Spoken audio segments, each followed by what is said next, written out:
Welcome into the Inside Scoop. We are live from Nashville, Tennessee, and today is Sunday, January 26th. I am your host, Josh Newberg, and on this show, we're going to have some of the best insiders from around the On3 network talking all about the big recruiting weekend. Also, we got an interview with a top 25 player in America, number 2 linebacker in the country. Xavier Griffin sits down. He joins the show for an in-depth interview. Really fun talking with Xavier. Also, we are going to go out to these junior days in Texas and Auburn. We got all the intel from the experts. We're also going to talk Oregon's instant impact recruits from the 2025 cycle.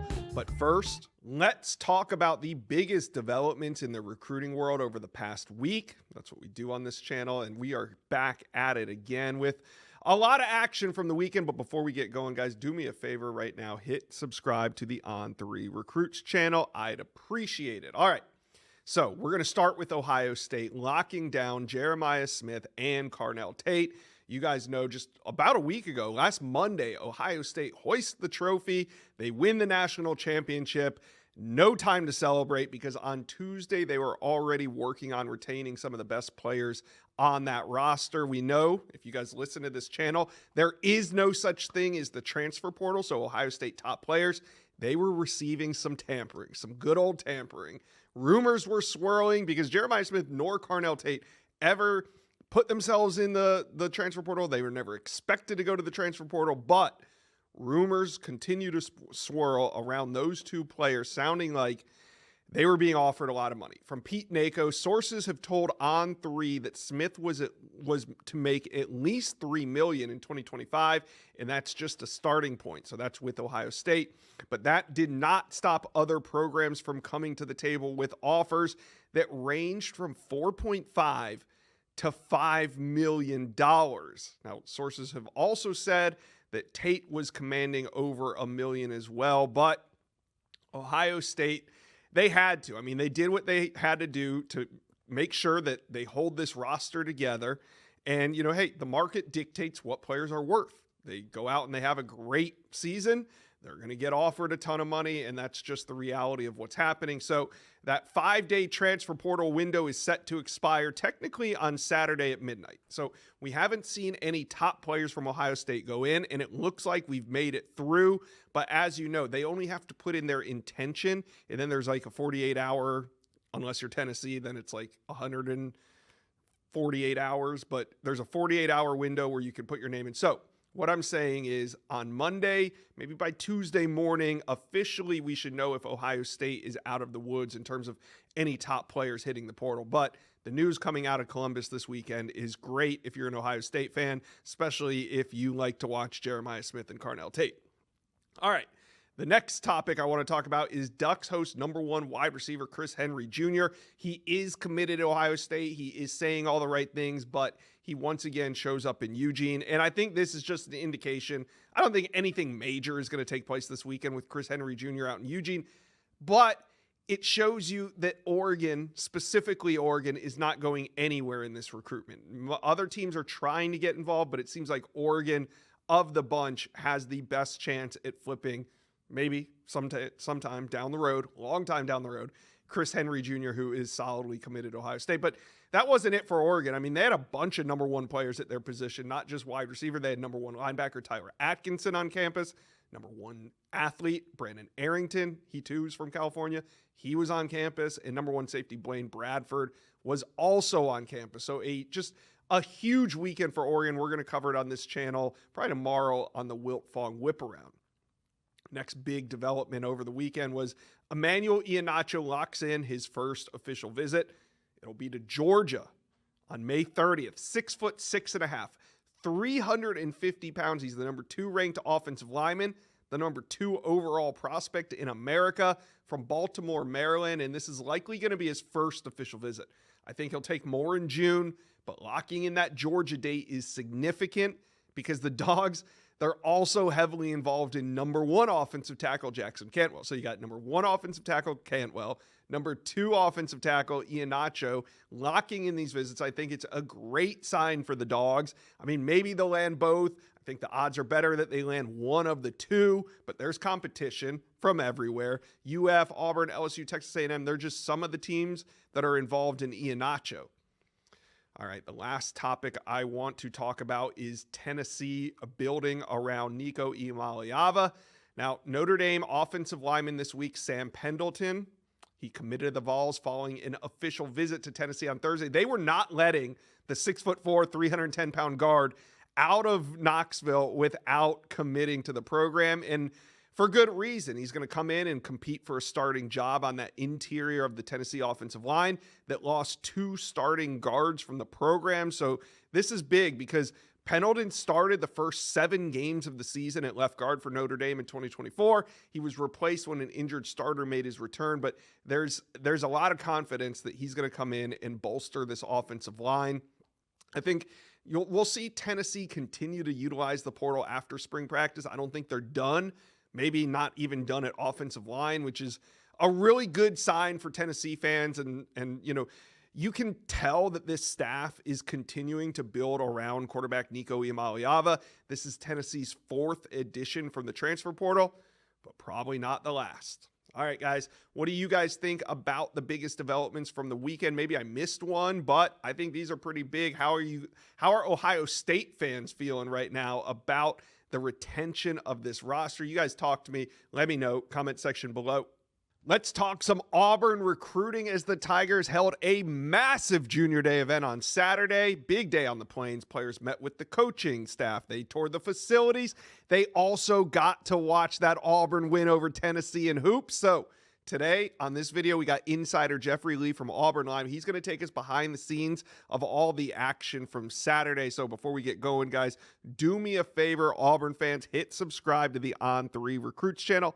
This is the best recruiting channel on all of YouTube. All right, let's bring in Jeffrey Lee to get the buzz coming out of this Auburn Junior Day. And why not start at the top with a pair of 5-star targets that were on campus? Out of the state of Mississippi, we had wide receiver Tristan Keys. He's one of the hottest names going. What did he have to say about his Auburn visit? Hey, he had a really good time, Josh. He got to hang out with some of the recruits, some of the players. He and Deuce Knight have a long-standing relationship. He also hung out with Anquan Fagans. A lot of these top recruits know each other from all-star games, camps, combines, and all that. So he's very familiar with Auburn, some of the players, some of the recruits. He's also very familiar with a lot of the coaches like Derek Nix, Marcus Davis, Hugh Freeze. All those guys really pitched in and are recruiting him to Auburn. He's a high priority for the Tigers. And then, he went to the basketball game and saw the Tigers inch out a 2-point win over Tennessee, and then went to Toomer's Corner and did a little TPing, as he called it. That's an experience I'm sure he'll never forget. Let's move on to 5-star offensive tackle Emmanuel Iheanacho. This was kind of a building of relationship type visit. What did you get from Iheanacho after he left? Loved Iheanacho's interview. Really grateful to him. He said all the right things. He had a wonderful time. It's his 2nd visit to Auburn. It was better than the first. He enjoyed the basketball game. He loves the coaches. He loves the opportunity at Auburn. And then he closed it out with, and I said, hey, where does Auburn sit for you? And he said, probably number 5 or number 6. And that warms my heart because I appreciate honesty. Be honest. Because if you had read his quotes up until that point, you would think Auburn's top 2, top 3 at the worst. And he was really honest. He was like 5 or 6. I do want to come back. I want to come back in the spring. And then I want to decide then if I want to come back for an official visit. So right now, there's still a lot of work for Auburn to do with him. We're getting him back on campus. They don't have it. They're not 5 or 6 if they don't get him back on campus. And then get him back on campus in the spring. And then so that's kind of the next step. And then you're trying to get him back for an official visit. So still some work to do there. But overall, really good visit, really good vibe from Iheanacho and what he had to say about Auburn. Yeah, and you guys have done an incredible job over at Auburn Live getting reaction, not just from these 2 5-stars, but from a ton of prospects that were on campus. So that being said, we don't have time to go over everybody. I encourage you guys to go read Auburn Live. But, Jeff, what did you learn this weekend? Is there anybody, because I know Auburn fans are also wanting to know, anybody close to committing? Yeah, well, nobody really came out and said it except for Jaden Broadnax. He's a 4-star defensive back from Boca Raton, Florida. He said he's going to make an announcement the next few weeks. Auburn really amazed him this weekend. It was his first visit to Auburn. I like where Auburn sits there with maybe his in-state school, Florida. I think top 2, he said, decision coming soon. But some of these guys, they'll just kind of pop out of nowhere. Yeah. But nobody has said, hey, I'm going to announce in the next week. But some guys to keep an eye on, maybe some of the in-state guys and some of the more local guys. All right. So that being said, we're talking to Auburn 2026 recruiting. What's next? I mean, on the recruiting calendar, was this the last big weekend before we get to spring football, or will there be another weekend where we can expect some prospects on campus? Yeah, I think Auburn's going to bring in guys just periodically throughout, this open contact period.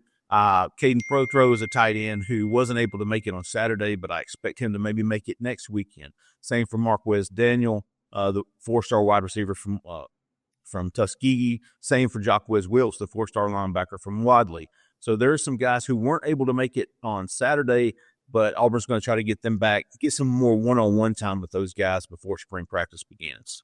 All right, Auburn fans, talk to Jeff and I about these 5 stars that were on campus: Tristan Keys, Emmanuel Iheanacho. Which one do you, or both, do you think will end up being Tigers in the end? Let us know, comment section below.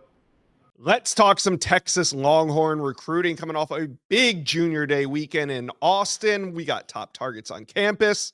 So is Dia Bell, and we got insider Justin Wells from Inside Texas. He's going to break this all down. But first, Texas fans, do me a favor. Hit that subscribe button to the best recruiting channel on all of YouTube. All right, let's bring in Justin Wells to talk about this big weekend. Now, we're going to start with top priority running back Xavier Osborne. He was on campus. How do you think this one went? About as good as it could. Javion's been on campus probably a dozen times, if not more. And I asked him, out of all the times, what was different about this visit? What stood out about this trip? And he said, really, he's got to interact with the running backs in the running back room before when they had meetings with Tashard Choice and those guys. He said, but this time, he said, I really learned how close these guys are. And that was kind of the theme from a lot of recruits this coming off this Junior Day. A lot of players had a lot of interaction. A lot of current players on the team did a lot of interaction from a panel, answering questions from parents, from just interacting with the players when they would go into specific position rooms. Osborne goes into the running back room, and he feels like it's a brotherhood as soon as he walks through the door. They've got Ricky Stewart and James Simon, who have only been on campus 2 weeks, early enrollees from 2025, already helping out, doing things for the Junior Day. Javian thought that was great.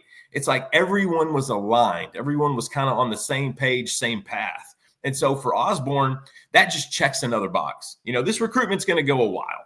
He's going to set up his official visits probably around June. Texas is definitely going to get one. Michigan, of course, is going to get one. They're the other big school, I think, in this race. But Alabama is fighting. Georgia is fighting. They had a lot of schools come through Forney this last week, and so at the end of the day, I think Osborne, everything went the way that they wanted it to. I actually talked to his dad. He basically echoed the same thing. And at the end of the day, I think it's still a Texas-Michigan battle. But this trip was different because he got to really experience the brotherhood of not only the running back room, but the team. And he says it's really, the culture is definitely obvious because everyone's on the same page. Another top 100 prospect that was on campus, wide receiver Jabari Mack out of New Orleans. Where do you think Texas stands coming out of this visit? He says it's Texas and Texas A&M near the top right now. I know he came off an A&M visit last weekend, and he really enjoyed it in College Station. I think they moved the needle with him a little bit. We asked him about an official visit, when's he's going to start, narrowing, looking, to kind of narrow down those OVs, which will be, honestly, again, still in June. And he said, well, LSU is going to be in the mix, and Ohio State's in the mix. But he said right now Texas and Texas A&M are doing a really good job. Asked him, how hard is it going to be to pull you out of that area of LSU, and he insisted. He said, I'm open. I have no problem leaving the state. I want to do that. He told me that Chris Jackson, the Texas wide receiver coach, is actually coming to his high school pedestrian on Monday to come see him again. But Jabari, he's one. I think he's pretty open, but I think he's got about 5 or 6 schools he's really focusing on. I think he had a top 8 maybe maybe 2 weeks ago, but I think there's like 4 or 5 that he's really focusing on. And he said after this trip, he loved talking to Arch Manning. He thought that was great. They didn't even talk about football. And then he really bent the ear of Ryan Wingo. He said that was a freshman that came in and played early and made an impact. And I wanted to know how he did that and how he got got on the field. Chris Jackson kind of showed him how he could get on the field early in Austin. And so I think it's Texas and Texas A&M, maybe because there's some recency bias because he just saw those two schools. Right. But they've been putting a lot of effort into him. And don't forget Ohio State and, of course, the in-state power, LSU. Yeah. And it's interesting that, like you said, the Texas staff is going to be in Louisiana next week to kind of go double back on Jabari Mack. Now, another prospect we got to talk about. He was right here on the On3 Recruits channel about a week ago. That's Dia Bell, the elite quarterback committed to Texas. What was the vibe like around Dia Bell and some of these other recruits?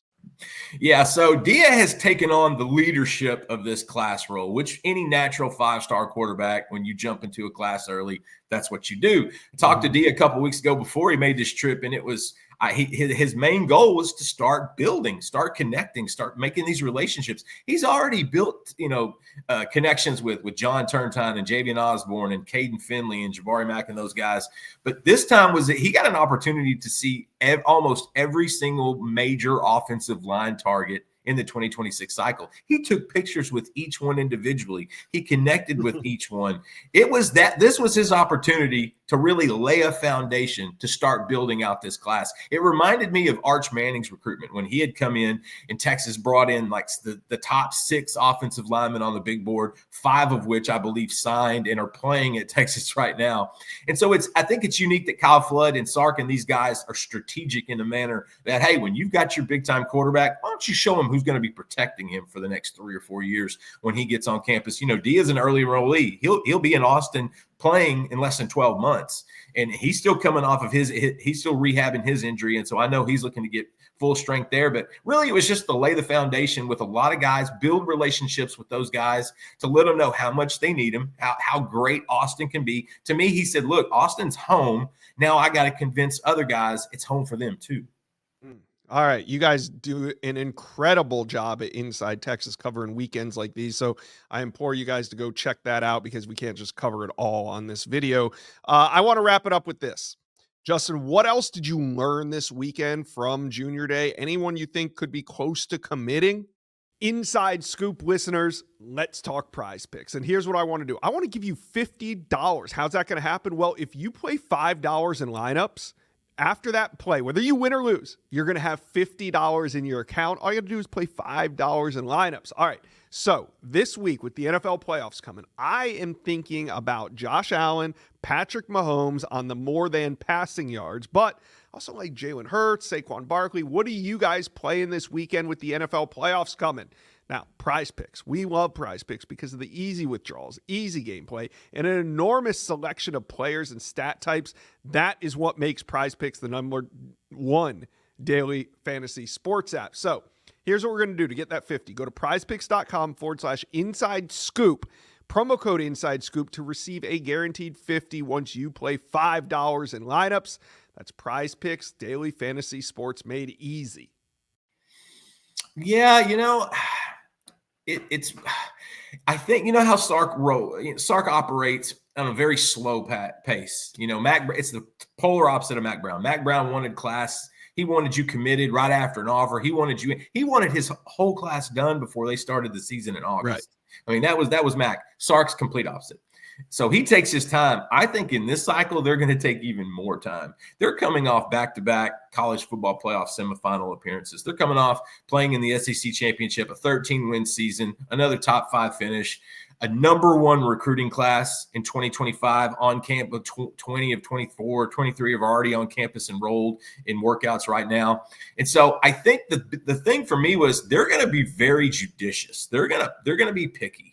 I think you're going to see a couple guys that come in to set the floor for the class. And then they're just going to continue to evaluate and build out the relationships with the rest of the 4- and 5-star guys that they're so highly prominent on. There's a couple guys I really like for this class right now. John Turntine, he was actually the O-lineman that wasn't there. He had a family deal up in Fort Worth out of North Crowley, so he couldn't make it. But I think Turntine's a guy that's part of that. But also a Zayden Crimpin, that's a big offensive tackle out of Prosper. I think that kid is fantastic. He has a great frame, and I think Texas is doing a great job there. Drew Evers, Texas went to see him twice last week. That's the big offensive lineman, interior guy out of Flower Mound. Could probably be a center, could also be a guard. He saw Flood twice. That was a big deal to him. They got him back on campus as well. And then you got guys like Felix Ojo, newly 5-star, and I mean, beautiful offensive tackle, one of the best looking prospects in the country.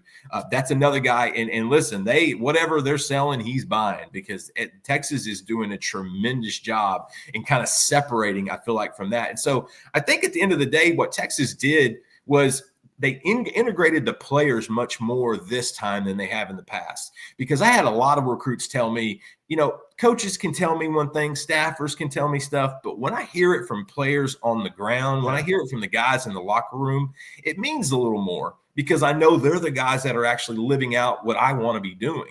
And so that Texas did a really good job with the panel. They had a lot of their senior guys, leaders in there, Arch Manning, Michael Taft, those guys talking, answering questions from parents. Parents love that stuff. When they can interact, not just with the coaches, but also with the players, that's a big deal. Plus, it also helps that Sark has a ton of leadership still in that locker room. There are some real stand-up guys that really represent Texas really well. And so my biggest vibe was, they did really well with 2026. They've built those relationships over the last almost 2 years. And what they did on the field in 2024, you're going to see the residual effects in that class of 2026. But what they also did was they laid an incredible foundation for 2027s. And let me tell you something, the offensive tackle crop in state in Texas for 26 and 27 is ridiculous. And they even extended a couple offers yesterday to some of those up-and-coming guys. A Demarion Johnson, 6'7", 310-pounder out of Tyler Legacy. I mean, it wasn't just getting in really well and letting those 26s know where they stand and how hard they're going to recruit them. It's, hey, guys, we really like you in 2027. There's a lot of good things going on here. And I think that's, almost killing two birds with one stone.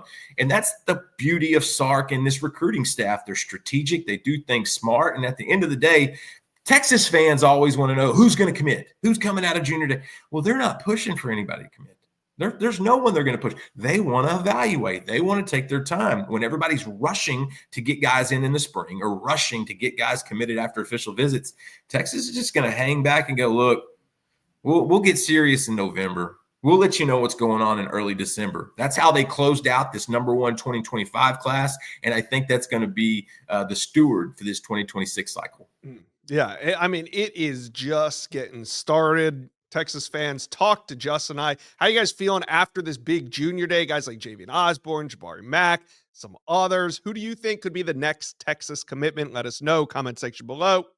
I'm excited for the special guests we got today on the Inside Scoop. We have the number 2 ranked linebacker in the country from Gainesville, Georgia. We got Xavier Griffin. Xavier, welcome in. Thanks for your time. How you doing today? Doing good. All right, Xavier Griffin, 6'3", 205-pound linebacker, and you made an early commitment to USC. Sounds like you might have a trip planned with them, but you've already been out there like 4 or 5 times. What do you like so much about these trips out to USC? Really just like, getting to keep knowing the people there, getting the feel for the, environment, and just building like the relationship with the coaches. Yeah, and being a kid from Gainesville, Georgia, what was the moment, because you committed to USC back in July, so you've been committed to them solidly since then. So what was the moment that you knew, like, hey, I'm going to be a USC Trojan? Yeah. I would say I think it was the 3rd time I visited, and really they were just throwing everything at me, man. And so it was just, I feel like home, and I felt like that was just where I wanted to be. So, Awesome, man. Well, so did you feel any pressure to stay home? Meaning, did you feel pressure from people in the community or your friends, your family, to stay home and play for a program like Georgia? Not really. I mean, I'm not even from Georgia, so I really. Where are you from originally? I'm from Alabama. Okay. Yeah, but I didn't feel any pressure about it. Most, everybody is supportive of my decision, so I didn't feel any pressure. So who have you leaned on, like family, friend? Who helped you navigate this whole recruitment, NIL, everything involved with it? I would say my mom, of course, and my consultant, Who's that? Brandon Neighbors. Okay, cool. And how do they help you? Just Just just taking care of all the stuff that I don't need to be worried about, just so I can focus on the football part. So that's all right. What's your relationship like with Lincoln Riley? me and I have a good relationship. We talk, and he's a pretty personal guy, and I mean every time I get talked to him, like it's just it's a good moment. Now, the way college recruiting goes, usually an assistant coach, somebody else is your primary recruiter. So, who at USC outside of Lincoln Riley do you have the best relationship with? I would say Coach Henderson. That's How probably often do you guys talk? we talk pretty often, and I mean he was really the first one that really got me to want to come down there in the first place. So Mhm.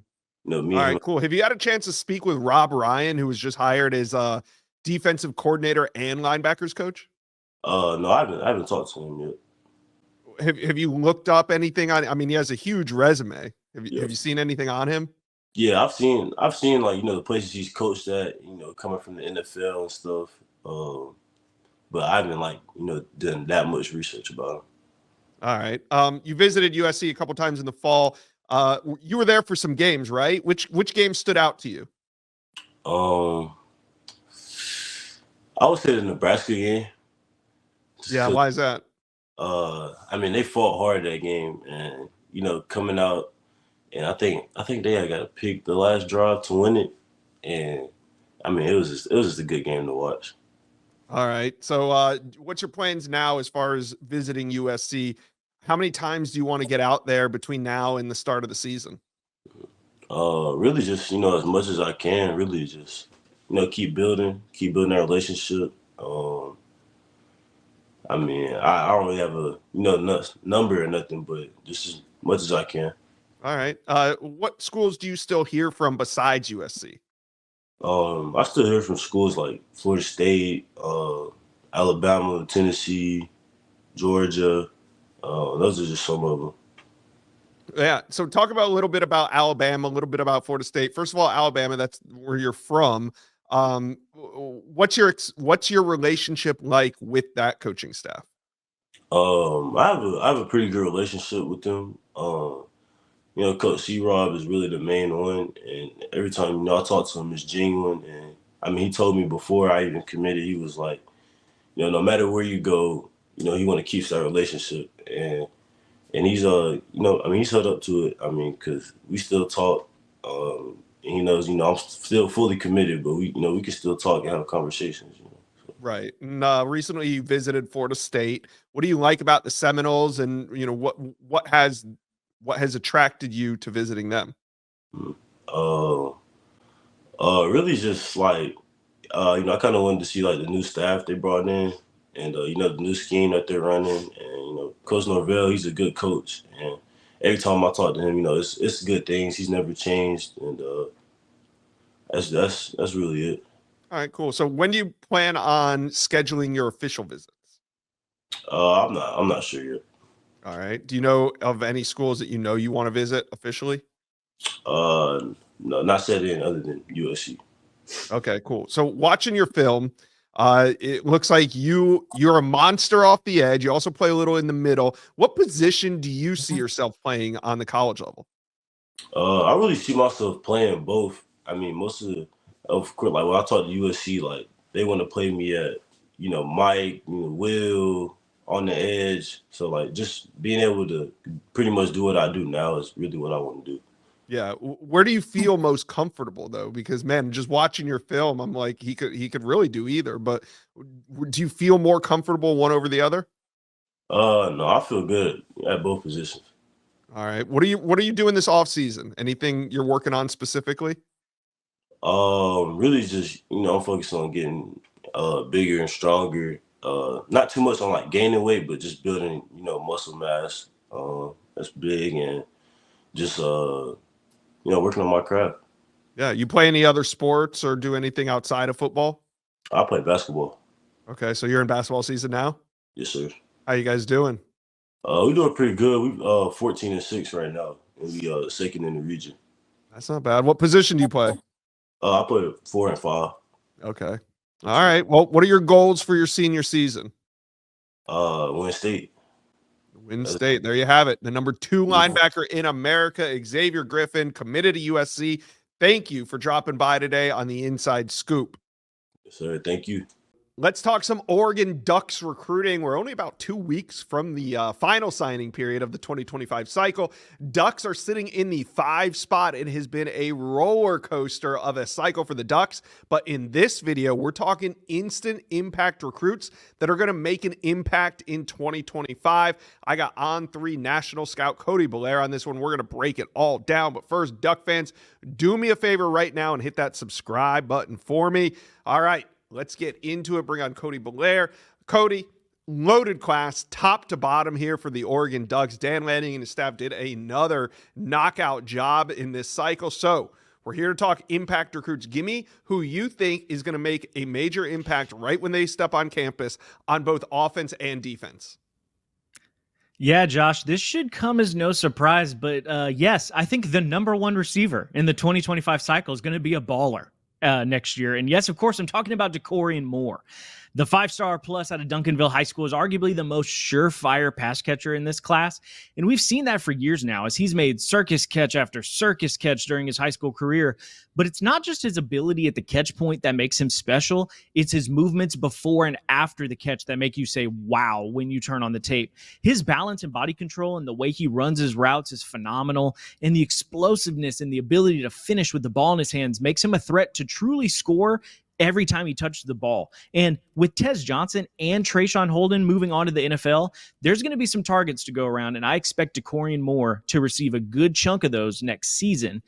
And on the defensive side of the ball, I apologize, Josh, because I couldn't just put one on here while leaving out the other. And those 2 guys are cornerback Naeem Offord and safety Trey McNutt, because I think both of these players have a chance to walk in and make immediate impacts in the secondary for Oregon next season. And that's because the Ducks are losing some quality defenders from a talented secondary. With 4 or 5 starters moving on to the next level, there are going to be some serious position battles heading into the 2025 season. And both of these guys are physical playmakers. They both have excellent ball skills and positional flexibility in the secondary. I believe we'll see at minimum both of these guys getting into the rotation next season. But I think there's a real shot that Naeem Offord and Trey McNutt could see starting roles as true freshmen next year due to the scheme versatility and college-ready builds. All right, so we know this class has some instant impact guys, but not everybody that signs with the Ducks is going to come in and make a difference in year 1. So break it down for me. Who's somebody from this class that you think over the long term of their career is going to be an absolute star? Yeah, we talk a lot about ceilings and floors when it comes to prospects, and I think it's safe to say that we believe that DeCorian Moore might be the safest prospect in this Oregon class to be drafted when that time comes. But the silver medal for me goes to on 300 offensive tackle Zach Staskowski out of Central Catholic in Oregon. And I absolutely love this kid's tape, man. The burst and balance he has when he's working in space or climbing to the second level is second to none. You see the suddenness and patience when working in pass pro. And Josh, he's a mean SOB in the run game. I mean, he's looking to bury defenders in the run game. And I think that even though he may not have prototypical arm length or a college-ready build right now, I think this is a player that when we look up in 3 or 4 years, we're all going to be like, how the hell did Oregon just have this monster stashed in their backyard when he's walking across the stage on draft night? I think Zach Staskowski is the name to keep in the back pocket here if you're an Oregon Ducks fan. All right, well, a lot of great players to choose from. So Oregon fans, talk to us. Who do you think is going to be the biggest star from this 2025 class? Let us know. Comment section below.